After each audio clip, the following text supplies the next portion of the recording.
বন্ধুরা, তোমরা সবাই কেমন আছো? আশা করি সবাই ভালো আছো। ইউসি লাইফস্টাইলে সবাইকে স্বাগত জানিয়ে আজকের ভিডিওটি শুরু করলাম। তোমরা তো দেখতে পাচ্ছ সকাল সকাল তোমাদের সঙ্গে আমাদের সুন্দর ভিউটা শেয়ার করে নিলাম। আর সকালবেলা স্নান করা আমার শেষ হয়ে গেছে, আর রান্নাটাও কিন্তু রান্নাটাও আমার শেষ হয়ে গেছে। এখন কিন্তু বড়মশাই যেহেতু খাওয়া দাওয়া করে চলে গেল মাংস আনতে, তার কারণে কিন্তু আমি ওদিকে থালটা মেজে নিচ্ছি। তো কালকে আমার সাবান নিয়ে আসা হয়েছে, মানে ভাড়া মাজা সাবান। আর মোবাইলটা দেখলাম চেক করে ভালো করে ভিডিও হচ্ছে কি হচ্ছে না। আবারও কিন্তু মোবাইলটা সুন্দর করে রেখে দিয়ে এখন কিন্তু ভিডিওটা করে নেওয়া হচ্ছে।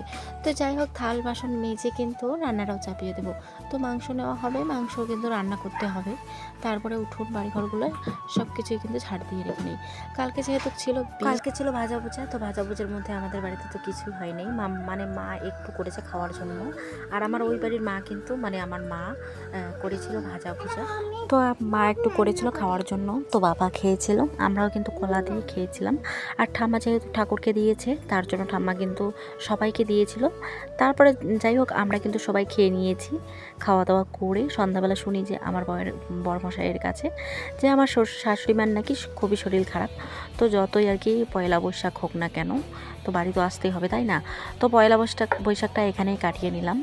ভাজা ভোজার দিনটা আর কি আগের দিনে ছিল, ভাজা ভোজার দিনটা। এদিকে বড়মশাই আমার আমাকে আসতে বললো, বলে কি মায়ের শরীরটা খুব খারাপ, রান্না তো করতে পারবে না, তুমি বাড়ি চলে আসো। তো যাই হোক, বরের কথা চিন্তা করে আর শাশুড়ি মায়ের কথা চিন্তা করে কিন্তু বাড়ি চলে আসলাম।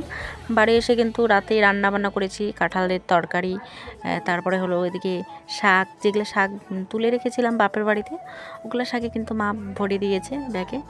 তারপরে একটা বিছানা চাদর দিয়েছে, আবার একটা ভ্যানিটি ব্যাগ দিয়েছে, মানে ওগুলো ধরে এসেছি, মানে দুর্গাপূজা আর কি পয়লা বৈশাখের গিফট। আর মামি আমাকে দিয়েছে একটা নাইটি, তোমাদের সঙ্গে শেয়ার করেছি আর ভিডিও করেছি একটা। তো নাইটিটা পয়লা বৈশাখে, যেহেতু আজকে পয়লা বৈশাখ, আজকে কিন্তু পরে নেব নাইটিটা। তো যাই হোক, আমি এদিকে কিন্তু আমার টেবিলটাও সুন্দর করে রাখছি, কারণ মোবাইলটা এমন জায়গায় রাখছি আর কি দেখাই যাচ্ছে না। তারপরে এদিকে ঘরগুলোও কিন্তু ঝাড় দিয়ে নিচ্ছি। ঘরগুলো খুবই নোংরা হয়েছে, কালকে কিন্তু মোছা হয়েছে, কালকে মুছে নিয়েছে শাশুড়ি মা।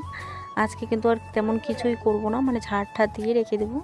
উঠানটা ঝাড় দেবো, ঘরের কোণে নোংরা জমে আছে, তো ঘরটাও ঝাড় দিয়ে নেই, সুন্দর করে ঘরটা ঝাড় ঠাড় দিয়ে, মানে উনুনের পাটটাও ঝাড় দিয়ে নেবো। এই ঝাড় দেওয়ার সময় কিন্তু হলুদের মানে চা পাতার প্যাকেটটা পড়ে গেল, চা পাতাও পড়ে গেল, দেখতেই তো পাচ্ছ তোমরা, তাই না?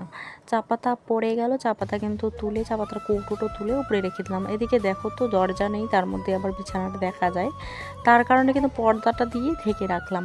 আর এদিকে মোবাইল ভিডিও করার সময় কিন্তু আমি লাইটটাও দিইনি মোবাইলে, তার জন্য কিন্তু খুবই অন্ধকার দেখা যাচ্ছে। এমনি আমার মোবাইলের কোয়ালিটি ভালো না, মানে মোবাইলের ব্যাড নিউজটাও বাড়িয়ে দেওয়া হয়নি, তো মোবাইলের অবস্থাটা কিন্তু খুবই খারাপ। তবুও কিন্তু আমি অন্ধকারের মধ্যেই করেছি, এতটা ধ্যান দেইনি যে মোবাইলটা আমার দেখা যাচ্ছে কি যায়নি, এটা আমি আর কি দেখিনি ভালো করে। আর যেভাবে পেরেছি কিন্তু ওইভাবে ভিডিওটা করলাম। তো যাই হোক, এদিকে কিন্তু বাইরের ভিডিওটা করছি, সকাল থেকে তোমরা দেখতে পাচ্ছ, সকাল থেকে কাজ, মানে মোছা কোছা এগুলো তো করে নিয়েছি, হালকা হালকা করে মুছে নিয়েছি।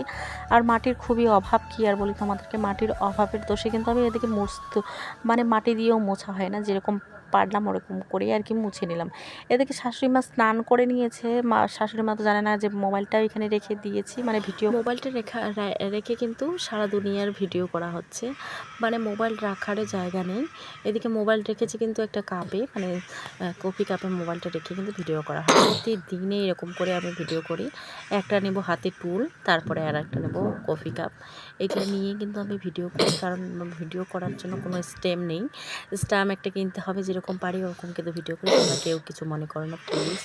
তো যাই হোক, এদিকে কাজ বাজ সেরে কিন্তু আমি আসল কাজে চলে আসলাম। এদিকে পেঁয়াজ রসুন আদা কিন্তু মানে পেস্ট করে নিয়ে আসলাম মামি ওদের বাড়ি থেকে ওদের বাড়ি থেকে পেস্ট করে এনে তারপরে কিন্তু মাংসটা বসিয়ে দিলাম। মাংসের এদিকে মশলাটা কষিয়ে তারপরে কিন্তু মাংসটাও তুলিয়ে দিয়েছি। এদিকে দেখি মাংসর মশলা একদমই বেশি হয়ে গেছে, একটু মশলা কিন্তু আমি এদিকে রেখে দিয়েছি, মানে উনুনের পাড়ে দিয়ে দিয়েছি। উনুনে দিয়ে কিন্তু আবারও সুন্দর করে রান্না করছি। দেখো মাংসটা কিন্তু এত সুন্দর হয়েছে দেখতে, মানে খেতেও অনেক সুন্দর হয়েছে। কারণ কি বলো তো বন্ধুরা, সুন্দর করে কষিয়ে নিয়েছি মাংসটা, মানে কষিয়ে নিতে নিতে মানে ভাজাভাজি করতে করতে এদিকে মাংসটা কিন্তু এত সুন্দর হয়েছে, মানে কালারটাও অনেকটাই সুন্দর হয়েছে। এদিকে কিন্তু শুকান মরিচের গুঁড়া ছিল না, মানে শুকান মরিচ আর কি বেটে দিয়েছি, মানে মিক্সার মেশিনে পেস্ট করে দিয়েছি। দেখো কত সুন্দর হয়েছে, কালারটাও দেখতে অনেকটাই সুন্দর হয়েছে। ভাবতে পারিনি সব কিছু গোটা জিরা, মানে গোটা জিরা পেস্ট করা হয়েছে। এদিকে সব কিছু আর কি গোটা গোটা ছিল। এদিকে দেওয়া হয়েছে গোলমরিচ দেওয়ার কারণে কিন্তু ঝালটা একদম দুর্দান্ত হয়েছে। আর তোমাদেরকে একটা কথাই বলি, এদিকে কিন্তু আমি সন্ধ্যাবেলা বসে পড়েছি খেতে, মানে একা একা খেতে বসে পড়েছি। খেয়ে দিয়ে এখন কিন্তু আমি সন্ধ্যাবেলা আর কি থালগুলো মেজে নিচ্ছি। থাল মেজে টেজে কিন্তু রেখে দেবো, সবারই খাওয়া দাওয়া হয়ে গেছে, থাল ভাড়া মাঝামাঝি করছি, কারণ মাঝামাঝি করে কিন্তু রেখে দেবো আর কি থালগুলা।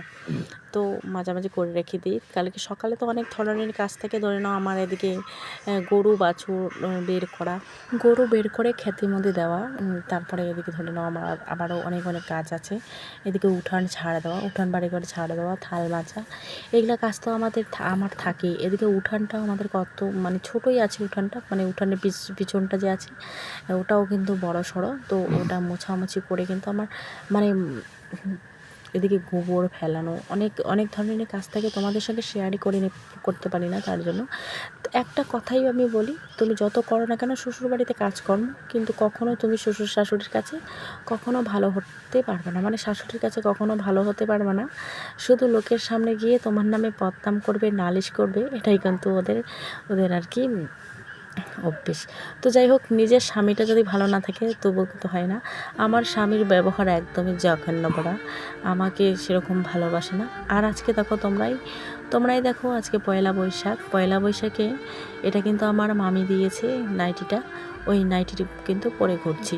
আর ও মদ খেয়ে এসে ঘুমাচ্ছে, মানে শুয়ে আছে। তোমরাই ভেবে নাও তাহলে একটা মেয়ে কতটা কষ্ট করতে পারে।